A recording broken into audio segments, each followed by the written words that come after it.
Chers amis, bonjour, bienvenue sur ma chaîne. Aujourd'hui, je vais vous parler de la dictature verte qui arrive. Est-ce que j'exagère? J'espère, nous allons voir ça. Pourquoi je fais une vidéo et pas un article? C'est parce que c'est un sujet que je trouve important pour plusieurs raisons que je vais vous exposer. Et la version plus poussée de cette intervention vidéo sera un article qui devrait sortir dans le réflexion numéro 5, je vous en reparlerai. En tout cas, ce qui nous intéresse aujourd'hui, c'est le sujet de l'écologie et de l'écologisme. Un sujet qui est important de traiter, je pense, dans notre milieu, puisqu'il y a plusieurs pièges dans lesquels il ne faut pas qu'on tombe. Il y en a au moins trois. Le premier piège, c'est qu'il ne faut pas qu'on tombe dans le côté c'est un délire de gauchiste, l'écologie, l'écologisme, c'est des trucs de gauche, on leur laisse ça, etc. Ça, c'est une bonne façon de passer à côté du problème, puisque nous, les Français enracinés, les nationalistes, nous pratiquons une vraie, saine et bonne écologie en privilégiant les circuits courts, en consommant local, en consommant de saison, etc. Un autre piège dans lequel on pourrait tomber, c'est de se dire que les idées farfelues qui peuvent arriver jusqu'à nous ne sont que des idées d'agitateurs, de militants politiques radicalisés dans des groupuscules écologistes radicaux. Mais ce n'est pas le cas, il s'agit de politique institutionnelle, donc il faut faire attention puisque ça veut dire que ça va arriver très prochainement dans nos vies quotidiennes. Et le troisième et dernier piège que j'identifie en introduction de cette vidéo, c'est le fait d'avoir honte de ne pas parler d'écologie, alors qu'on voit bien qu'on est en train de faire du mal à notre environnement. Et de se dire, bah, on a honte de ne pas en parler, du coup on va prendre tout ce que la gauche dit dessus, on va même faire venir des gens de gauche pour nous parler et nous apprendre et nous édifier sur ce sujet. Donc tout ça, ce sont des pièges qu'il faut éviter. J'ai eu l'idée de faire cette vidéo en préparant cet article sur la dictature verte parce que je trouve que le milieu, enfin je trouvais il y a quelques semaines encore que le milieu était assez atone sur le sujet. Euh, mais finalement, je vois que les bonnes pratiques sont en train d'arriver. Je vois que Alban Darguin, qui avait écrit Éolienne, un scandale d'État chez Synthèse Édition en 2017, a été invité ce week-end par le Cercle Édouard Drummond pour parler du réchauffisme. C'est une très bonne chose, j'espère qu'il y avait du monde. De manière générale, nous, au Parti de la France, par exemple, on a notre ancien député européen, Éric Pinel, qui est pointu sur les questions d'écologie et sur l'écologisme politique, qui nous en a parlé à notre congrès du 25 mars dernier, il y a presque un mois. Donc la parole existe dans le milieu sur ce sujet. Néanmoins, qu'on parle plus de ce qui va arriver. Et je ne vous parle pas du réchauffement, mais de tout ce que l'État prévoit, envisage pour nous, pour nos libertés, pour nos vies professionnelles et personnelles, au nom du réchauffisme. Donc voilà pour la petite intro de la vidéo, je passe à la revue des faits. Donc j'ai décidé d'intituler mon article Vers la dictature verte. Ce sont des réflexions notamment parties sur le bilan carbone personnel. Je ne sais pas comment ça se passe pour vous, mais moi j'ai régulièrement des suggestions de sondages, d'articles, etc. Sur le bilan carbone personnel. Alors voyons cela de plus près et voyons ce que cela implique, puisqu'il n'y a rien d'innocent là-dedans. Donc beaucoup d'organisations nous permettent de calculer notre empreinte climatique personnelle. Le site nosgestesclimat.fr propose ainsi d'obtenir une estimation de notre empreinte carbone de consommation. Au-delà des différents questionnaires que j'ai analysés et dont je vais essayer de dégager le profil type de citoyen qui est attendu par nos gouvernants, nous devons nous arrêter sur le principe même du bilan carbone personnel, car il révèle quelque chose de particulièrement inquiétant sur ce que l'idéologie dominante attend de nous, sur la vision que l'idéologie dominante a de l'homme en général et du citoyen français en particulier. En effet, le fait de voir chaque citoyen français comme le générateur d'un bilan carbone crée les conditions d'un système politique basé sur la mesure, la vérification et le contrôle de chaque fait et geste de ceux qui étaient pourtant d'abord considérés, au début de la République, comme des citoyens libres. Nous savons que dans les faits, il s'agissait bien souvent d'un prétexte et que la République s'est installée dans le sang des innocents et par des procès truqués, mais ce n'est pas le sujet du jour. Le sujet, c'est vraiment cette transformation de la vision des Français que les élites républicaines véhiculent. Il s'agit d'une bascule quasi anthropologique, d'un changement radical dont la masse de la population ne s'aperçoit pas, car ce basculement prétend être justifié par le bien de la nature et de la sauvegarde du climat. On a donc deux visions radicalement différentes de l'homme qui vont s'affronter dans les années à venir, et c'est pour ça que nous, les hommes de droite, devons nous intéresser à ce qui se passe dans ces milieux-là, ces milieux écolos, bizarres. Donc voici les deux visions. Il y a l'homme dont la liberté est conditionnée par les primautés du bien commun. C'est le concept sur lequel s'est fondée notre civilisation. Et il y a l'homme dont la liberté est une menace pour la planète et pour autrui, liberté qui doit donc être restreinte jusqu'à aboutir au zéro carbone. En gros, nous allons vers la confrontation entre un idéal de liberté et de citoyenneté venu du fond des âges de l'Europe et un idéal technocratique qui ne peut fonctionner que par la contrainte et le contrôle.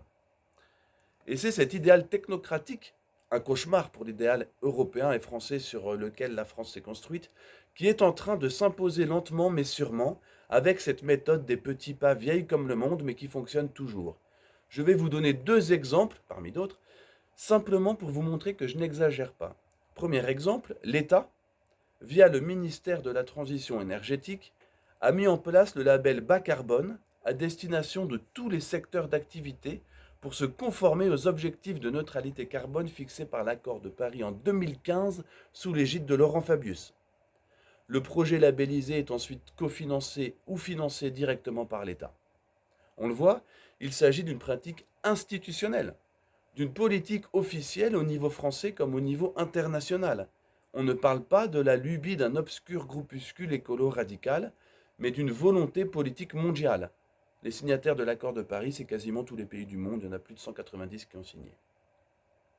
Second exemple, après les acteurs économiques, les gouvernements et les collectivités, c'est au tour de chaque citoyen individuellement d'être officiellement sensibilisé à son empreinte carbone personnelle. Le gouvernement nous proposant de nous rendre sur le site Nos Gestes Climat pour la calculer et donner des conseils de réduction de son bilan carbone annuel. C'est ce questionnaire qui est repris par tous les autres sites proposant ce genre de bilan. Voyons cela. Donc là, je vous ai fini l'introduction du sujet. Et maintenant, je vais expliquer pourquoi j'estime, avec d'autres, que nous allons vers une dictature verte, euh, une version hardcore de la politique du nudge qui est appliquée actuellement par nos gouvernants. Je mettrai un lien vers le nudge pour expliquer ce que c'est. En gros, c'est contraindre les gens à faire des choses sans qu'ils s'en rendent vraiment compte. Là, on va vers une étape encore supplémentaire. Bon, tout d'abord, nos gestes climat. J'avais commencé par ça. Donc, le gouvernement indique que la planète se réchauffe dangereusement et me propose de mesurer ma part dans ce réchauffement. J'apprends donc que j'ai une empreinte climat. Elle vient entre autres de ma voiture, du fait que je mange des steaks, du chauffage de ma maison et du fait que je me fasse soigner. Au fur et à mesure que je réponds aux questions, je fais évoluer le chiffre indiquant les tonnes de CO2 que j'émets chaque année. Je commence à 8,3 tonnes par an, et selon mes réponses, ce score baisse ou monte, l'objectif étant d'avoir le score le moins élevé possible, car, comme l'a appris le site, je suis co-responsable du réchauffement dangereux de la planète. À l'issue du questionnaire, j'apprends que mon empreinte carbone annuelle est légèrement sous la moyenne, des 8,3 tonnes, avec un total de 7,7 tonnes, réparties donc 40% pour l'alimentation, 16% pour le logement, 16% pour le transport et 28% d'autres, dont les services publics. Le site me fixe l'objectif de descendre à 2 tonnes par an. Donc il faudrait que je baisse ma consommation annuelle de 5,5 tonnes de CO2. Pour cela, qu'est-ce que me conseille le gouvernement ? De devenir végétalien. On parle bien du gouvernement, hein, des ministères. On ne parle pas d'un écolo radical invité dans Touche pas à mon poste. Hein. Donc le gouvernement me propose de devenir végétalien, de ne pas aller au travail en voiture, ou au pire d'y aller en voiture électrique, de réduire la température dans mon logement, de rouler à 110 plutôt qu'à 130 sur autoroute, et de faire pression sur mes élus locaux pas assez écolos, et ne pas m'abstenir de voter contre eux. Et plus précisément, là on arrive vers un quasi-profil type de citoyen idéal selon les gouvernants. Il ne faut pas que je me déplace. Il ne faut pas que j'ai de voiture. Il ne faut pas que j'ai de camping-car. Si j'utilise une voiture, je ne dois pas être celle dedans, je dois faire que du covoiturage. Je ne dois pas rouler au gazole, je ne dois pas prendre l'avion, ni le bus, ni le train grande ligne, ni le tram ou le métro sur de longues distances. Je ne dois pas boire de café, je ne dois pas boire d'eau en bouteille, ni de soda, ni de jus de fruits, ni d'alcool. Je ne dois pas prendre de petit déjeuner et surtout pas de petit déjeuner salé. je dois consommer des produits de saison, je dois consommer des produits locaux, je ne dois pas jeter mes déchets. Alors ça, c'est l'un des grands points d'interrogation de ce profil type. Il n'est pas expliqué ce qu'on doit en faire.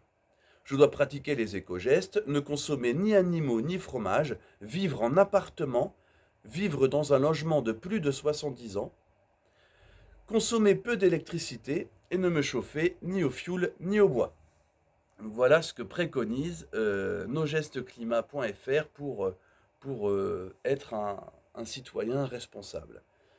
Vous avez un autre gros site qui est Avenir Climatique. Donc, comme sur Nos Gestes Climat, sur Avenir Climatique, les services publics ne sont pas appelés services publics, ils sont renommés services sociétaux.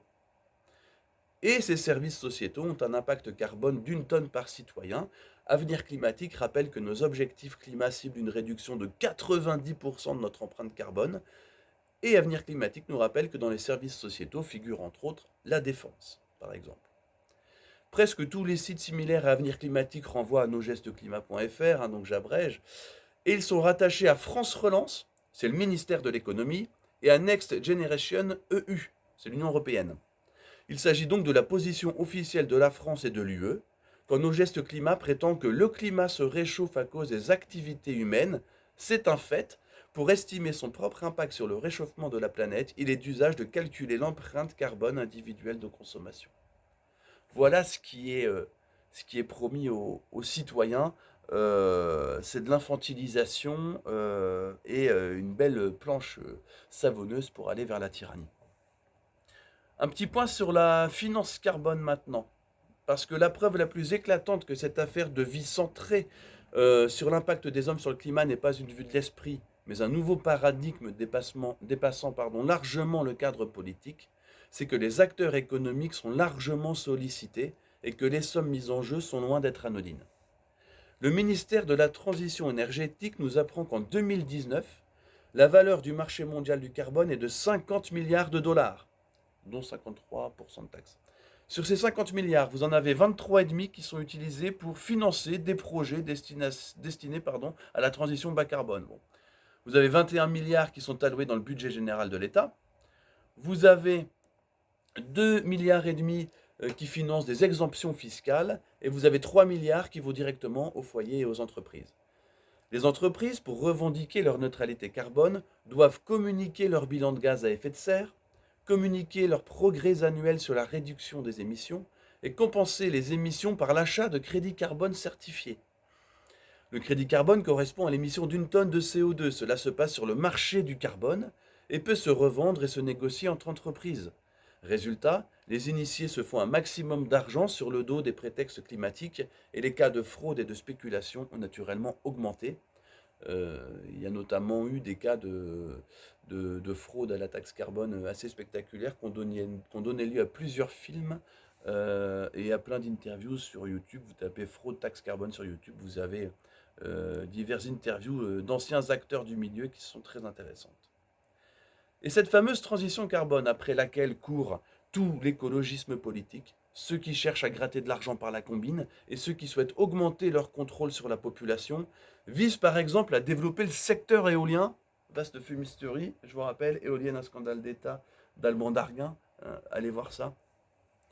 Donc développer le secteur éolien et à nous faire adopter un mode de vie plus sobre, fermez les guillemets. Pour parvenir à ce résultat, donc l'État essaie de s'astreindre à un budget bas carbone, un plafond d'émissions à ne pas dépasser, une méthode qu'on peut aisément imaginer appliquée à l'ensemble des citoyens. Et c'est là où je veux en venir. Et c'est pour ça que je veux que le milieu soit sensibilisé à ces questions-là.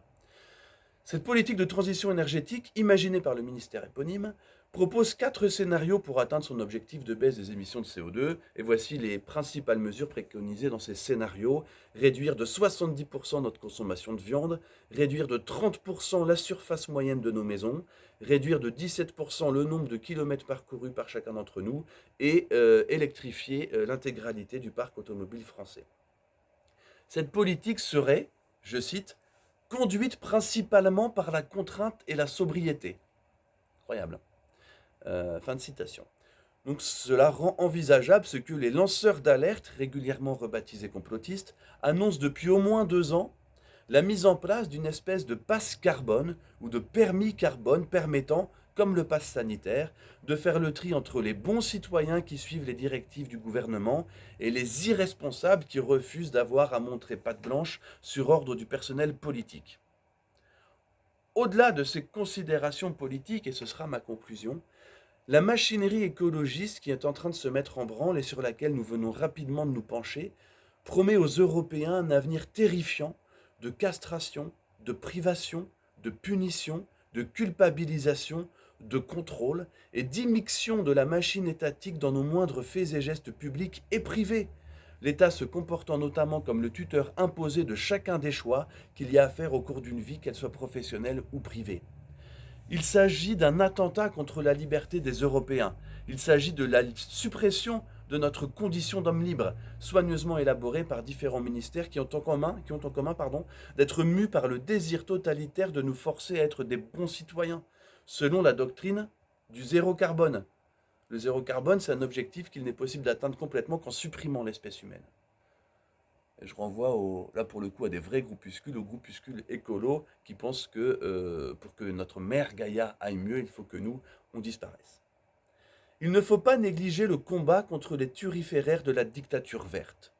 On ne peut pas balayer les velléités totalitaires de ces gens-là d'un revers de la main, comme s'il s'agissait d'une poignée d'exaltés rassemblés dans un groupuscule écolo radical. Non.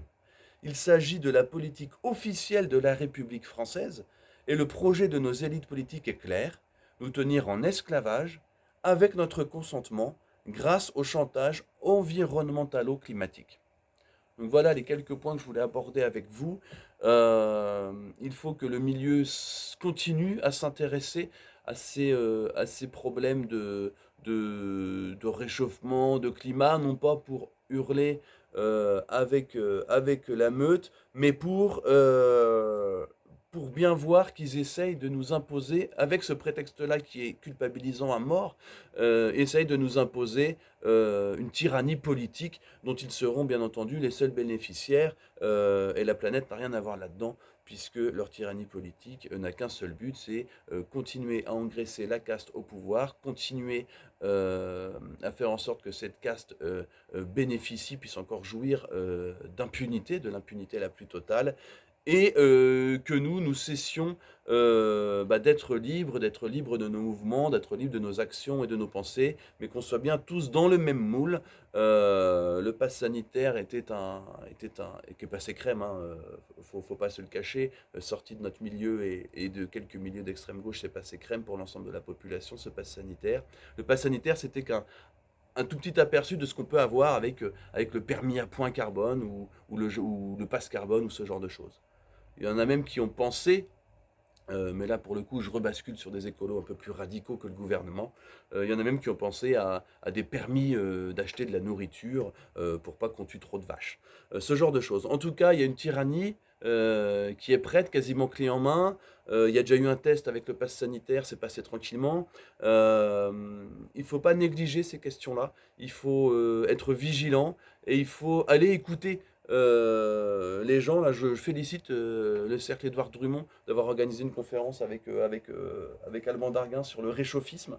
Là, je vous ai pas parlé du GIEC et de tous les mensonges ou toutes les vérités déformées qui sortent du GIEC pour justifier le réchauffement ou le caractère humain de l'activité solaire et du réchauffement climatique.